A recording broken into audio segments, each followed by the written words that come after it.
Audiovisual Clips.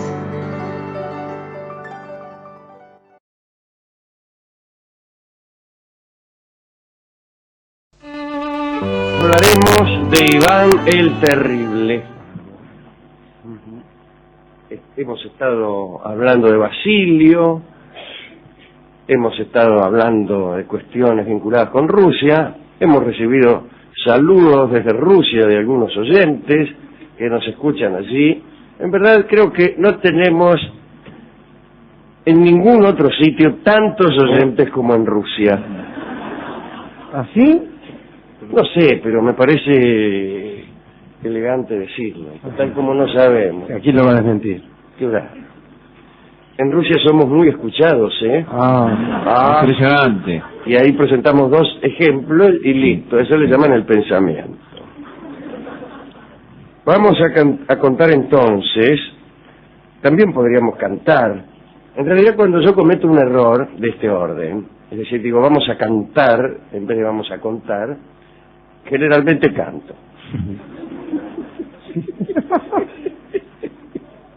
Pero hoy contaré. Y contaré por qué al zar Iván IV le decían el Terrible. ¿Qué fue lo que volvió a aquel hombre un ser sanguinario y cruel?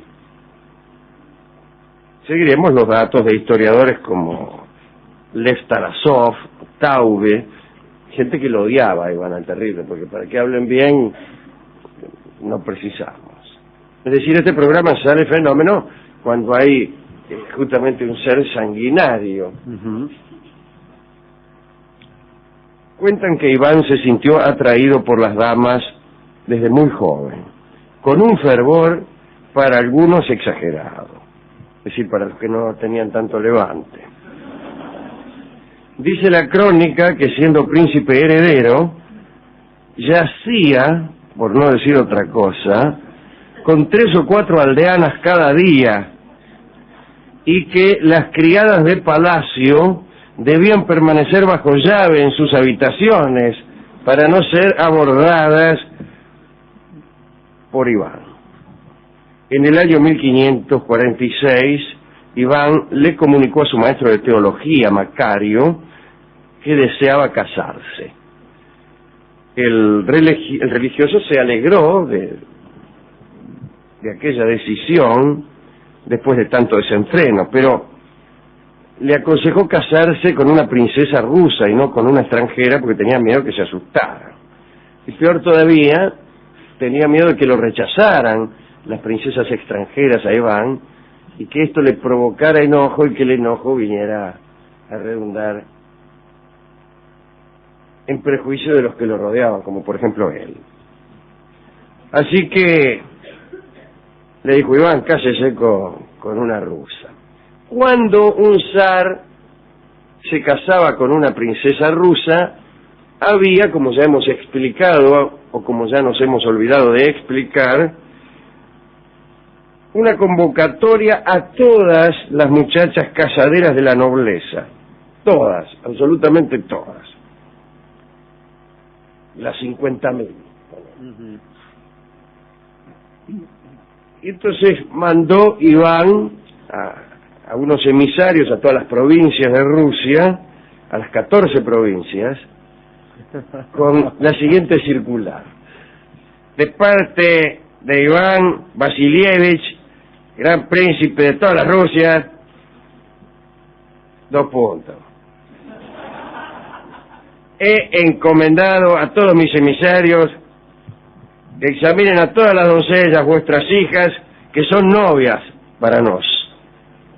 Es decir, todas eran consideradas novias del zar. Anda a llevar. Grande el zar.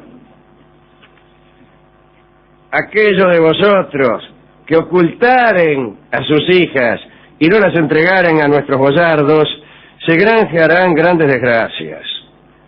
Hacer que circule mi carta entre vosotros sin retenerla tan siquiera 1 hora. O sea, ni siquiera hizo varias copias. Con la misma carta les avisó a todas. En la capital de cada provincia, los hombres de confianza de Iván hicieron una primera selección. Ah, está bien. Ya, para no traerlas todas, para no, mire cómo se ahorran los bienes de el peculio del Estado. Al fondo público. En los fondos públicos. En vez de traer a las 50.000, no, le dijo a los boyaros, bueno, echá las fuleras allá. Écheme las feas, dice. Cuando tenga alguna duda, tráigalas, pero vaya echándome las feas. Y entonces quedaron 1.000 y las mandaron a Moscú. Fueron alojadas en un edificio anexo al palacio y se hizo ya una segunda selección. Quedaron 120. El zar iba a espiar de vez en cuando, conversaba con algunas de ellas, las semblanteaba, y el día señalado para la ceremonia, las postulantes fueron levantadas a primera hora, en el sentido de comenzar la jornada, ¿no? Y se presentaron vestidas con sus mejores galas. Se acercaron a Iván una por una, y después de una profunda reverencia, iban pasando a un salón para esperar el veredicto. Cuando Iván tuviera tomado una decisión, debía entregar un pañuelo bordado a la elegida. Finalmente se lo entregó a Anastasia Romanovna Sayadin Yuriev. Cuentan que la decepción del resto se hizo notar, como era previsible. Escuchaban gritos, lamentos, murmullos. ¿Cómo pasó? Ah, que ese seguro que no, vaya con esa cara. Sin embargo, parece que Anastasia era extraordinariamente hermosa, no de muy alta cuna, y la boda se celebró el 3 de febrero de 1547, y a partir de entonces fue que los Romanov se instalaron en el poder. Iván estaba enamorado de Anastasia. Ella le dio 6 hijos en 10 años, y fueron tiempos en los que el gobierno de Iván no era tiránico. El zar gobernaba con prudencia. Muchos observadores extranjeros concluían que Iván era amado, afable y obsequioso con sus súbditos, aunque conviene desconfiar de los observadores extranjeros. Pero algo vino a detonar la violencia que Iván ya tenía dentro, seguro. Se lo digo, Rolón, porque queda bien. Anastasia se enfermó e Iván pensó que la estaban envenenando. Entonces la sometió a unas purgas totalmente improcedentes, no purgas en el sentido ruso, en el sentido de Stalin, sino purgas en el sentido de mi abuela.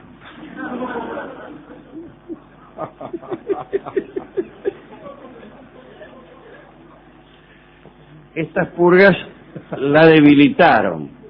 Las purgas de Stalin no te debilitaban.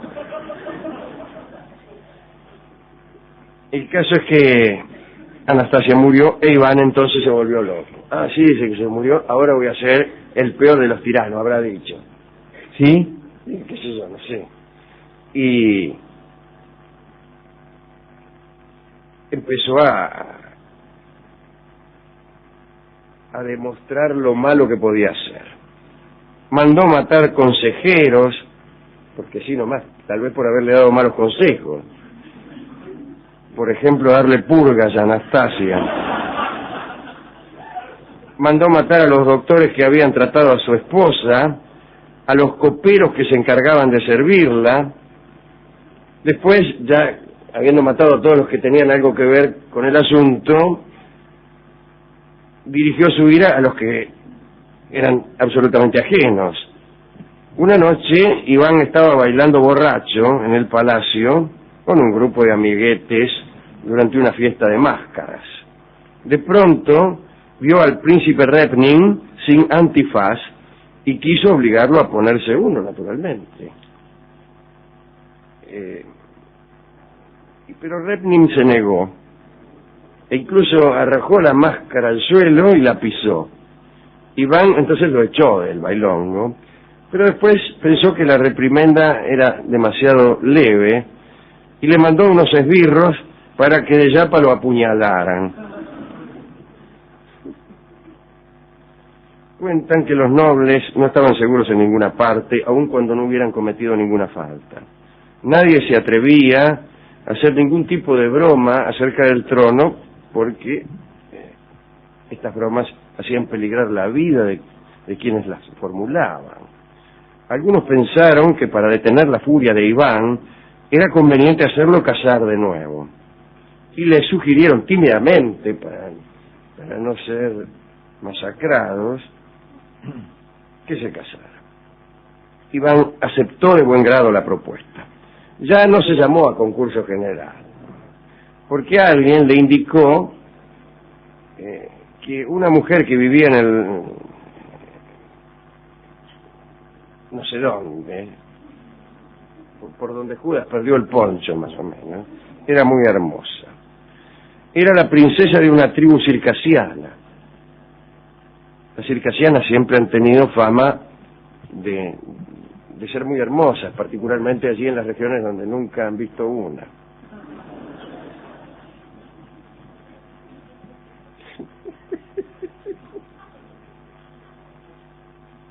Pero esta circasiana era hija del príncipe cherkés que se llamaba Tembriuk. La llevaron a Moscú vestida con su traje regional. Iván, maravillado, decidió casarse con ella. Tuvieron que bautizarla y entonces la llamaron María. Pero la violencia de Iván no se contuvo con aquel casorio. Incluso pocos días después del casamiento ya el zar estaba lamentando su decisión. Y decía cosas tales como: ¿para qué me habré casado? En verdad, María parece que era arisca y montaraz. La habían educado al modo asiático y no tenía mucho que ver con la docilidad que Iván estaba esperando, o que esperaba de todo el mundo. Además no hablaba ruso. Además Iván no la amaba. Seguía pensando en Anastasia y su añoranza aumentaba el furor que sentía. Entonces los que sugirieron ese casamiento pagaron su horror, fueron pasados a cuchillo. Después de decir: ¿para qué me habré casado?, hizo matar a los que se lo habían aconsejado. Parece que en esos días ya enloqueció directamente Iván. Andaba con una larga vara rematada en un pincho de acero, y cuando se enfurecía pinchaba a cualquiera que pasaba con esa vara, incluso hasta matarlo. Y en esa época le pusieron el sobrenombre de El Terrible. Pero esa calificación no es exacta, porque en ruso la palabra Grozny quiere decir más bien temible. Iván el Temible, Iván el Grozny. Sería mejor Iván Grozny, porque creo que no hay artículos. Esa característica del zar, a saber, su temibilidad, terminó por estallar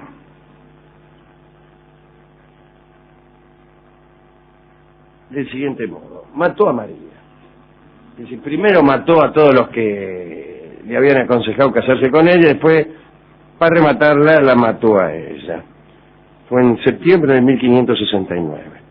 En realidad no la mató ni con el pincho ni personalmente, sino que ordenó a unos funcionarios que pusieran unos polvos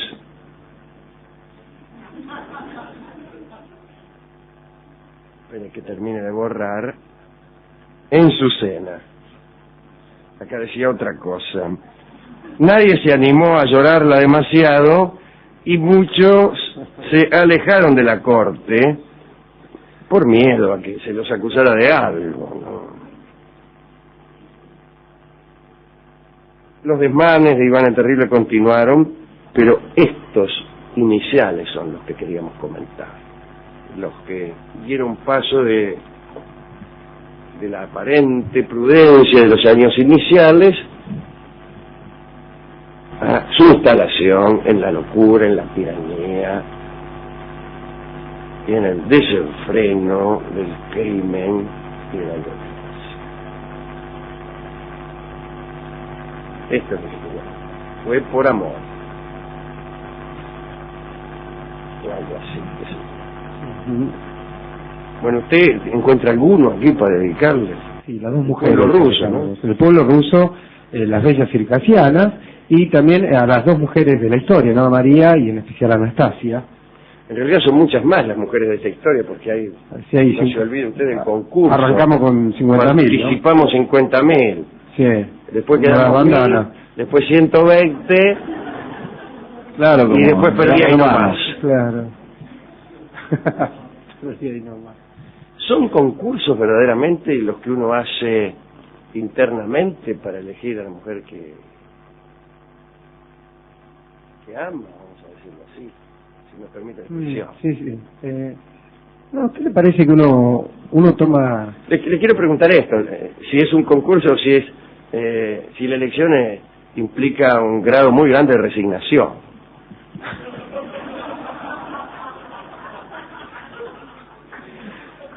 Bueno, por ahí es una especie de concurso acotado, ¿no? Digamos, donde las postulantes... Claro.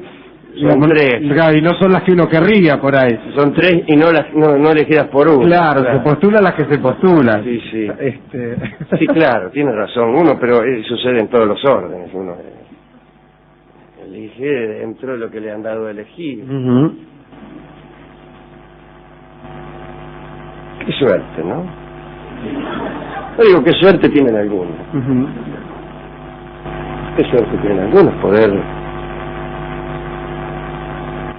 elegir verdaderamente. Pero estoy pensando en este último momento, si no habrá un mecanismo que impide el suicidio general, que consiste en creer que uno elige entre todas, cuando elige entre tres, si es que elige. El mecanismo consiste en creer que uno elige cuando no elige. No crea que voy a hacerme el poeta y decir que no es la puerta la que... No es el hombre que elige la puerta, sino la puerta que elige al hombre, pero por ahí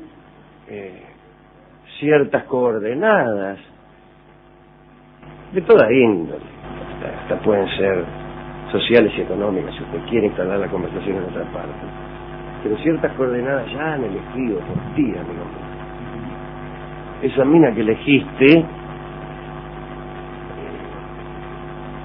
en realidad ya estaba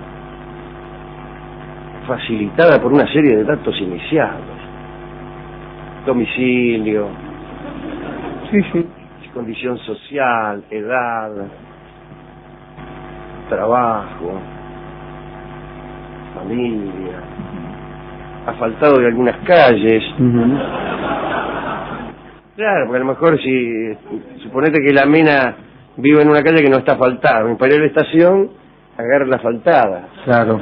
Pero ¿qué significa eso? Y significa que si hubiera faltado otra, a lo mejor no te encontraba.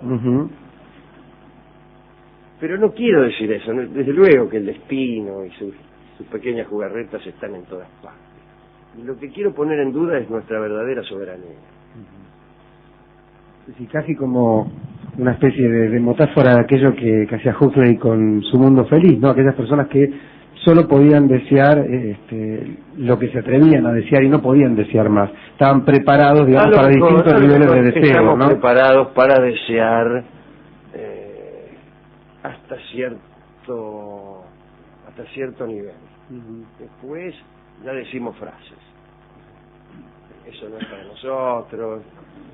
Déjame con esas minas. Sí, yo le he dicho muchas veces que yo tengo una patología, que es la de no poder desear acotadamente. Entonces, ¿qué es lo que pasa?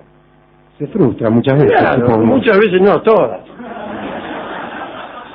Se frustran siempre mis deseos, porque no deseo lo que está, las tres que vienen al concurso, acomodadas, las tres manzanas que vienen acomodadas por los altos del carro. Claro. Elijo otras que están... Quiero esa, la que está en otras incómoda. calles, en otras avenidas, en otras lenguas, en otros países, en otros devenires, en otras educaciones, en otros mundos, en otras vidas. Y yo estoy en esta vida, no en la vida de otras que elegí. Igual me divierto porque a veces dejo que me elijan.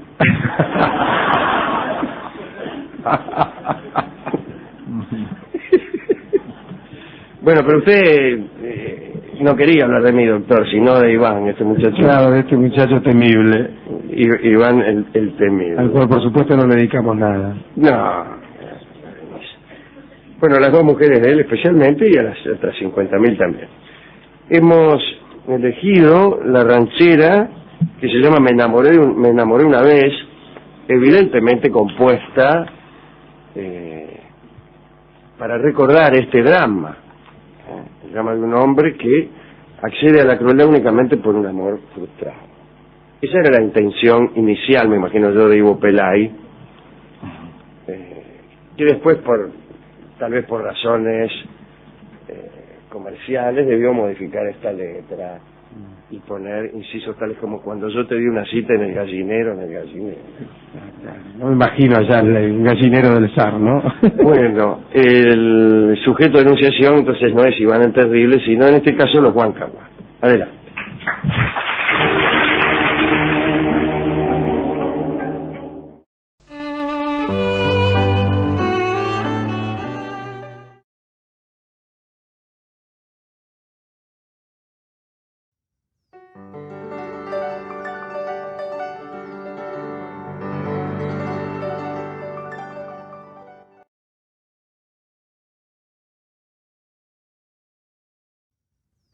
Gracias por ver y escuchar este video, y no olvides suscribirte para recibir las notificaciones de nuevos videos todas las semanas.